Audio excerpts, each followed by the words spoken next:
Continuing our focus on the Beit HaMikdash, there's going to be a bit of a shift now, because as we move into Halacha 8, we're not going to be speaking about the awe that is due the actual Mikdash, but now we're going to be speaking about the broader area of Yerushalayim, which we haven't really done yet. And it's very important for us to note that at this point, the Rambam is introducing the following halacha with the words Bizman Sheyiyeh HaMikdash Banoi. He doesn't say what was, he says here's what's going to be. At present, we are required to revere, to respect, and to hold the sacred site of the Beit HaMikdash, although the sanctuary isn't standing, in the highest of esteem. We have to be in a state of awe, and we're required to be on the best of our behavior. Now, around Yerushalayim, areas from which you can see the Temple Mount, at present, as we will see, there is no such halacha.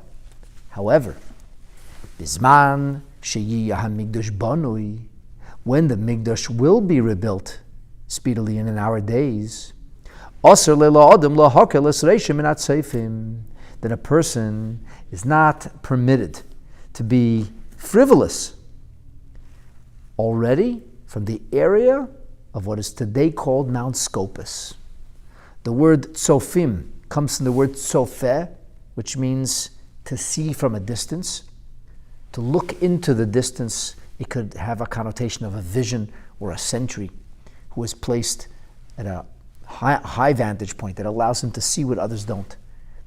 And the reason we talk about Mount Scopus is actually not specific to Mount Scopus, because the truth is that anywhere around Yerushalayim, which is closer to the scrimmage of its sanctity than Mount Scopus, would be included in this prohibition. Mount Scopus represents the outer scrimmage, the furthest area away from the Beis HaMikdash, what you would call panorama. So, Shehu Chutz L'Yerushalayim, Rambam tells you, Mount Scopus is definitely outside the city of Yerushalayim. So anywhere from Tzofim, which is outside of Yerushalayim, Ulefnim, anywhere inside of that, a person is not permitted to behave in a frivolous fashion. Now, does that mean everybody walks around Yerushalayim with a long face? Does that mean everybody is always in a state of seriousness and never gets lightheaded or silly? So the Rambam says there's an important qualification to make. But before we go into that qualification, I do want to point out that the reason we emphasize Mount Scopus is because it was a mountain, and because it's high, and because there's a direct line of vision to the area of the actual Beit HaMikdash. And that's really what this is about. Earlier we talked about the eastern gate, or Shar Nikanor. So the question was, in the Beis HaMikdash proper, on the Har HaBayis, outside of the Har HaBayis. But if I'm all the way up at Mount Scopus, looking down at the area where the Beit HaMikdash once stood, even if I can only approximate, then this prohibition of frivolity does not apply. However, Rambam says the condition to this added measure of seriousness, of awe and respect, that incorporates even the outer reaches of the city, like Mount Scopus, V'hu sheyireh HaMikdash. That's what the proviso. And the proviso is that you're actually able to see the Beis HaMikdash. So the Gemara in Berachos tells us that Mount Scopus is the most distant place outside Yerushalayim where the Beit HaMikdash was in a natural line of vision. Because of its height, because of the way it was positioned, just due east of the actual Beis HaMikdash, you could see the Beis HaMikdash from there. Now, from what they call today Armon HaNetziv, which is where the governor of Yerushalayim had his palatial residence, or from any of the other areas that are closer, like the observation points that they have today outside Yerushalayim, it goes without saying that this halacha would apply. The point is Mount Scopus was the outer reach. But however, the proviso is, it's only when you can see the Beis HaMikdash. That is to say, La yiyah goder, there's no fence, no barrier, no wall that's mafsik beinoi ubein hamigdash. I don't think a chain link fence is going to help you. But if there is a fence, the fence in the time of the Rambam was a fence that was something you couldn't see through.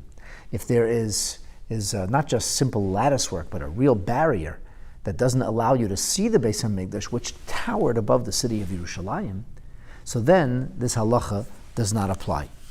Now, very interestingly, the point that's being made over here is not only a fence, but this would also, as the Tosfos says in that very same source in Masechet Brachot, which we mentioned a moment ago, on page 61, the Tosfos says that if it's a makim namuch, if it's a low area or a low land, and the low area, for whatever reason, doesn't have a direct line of vision to the Beis HaMikdash, then that too would be exempt from this halacha. Now, what is the Beis HaMikdash?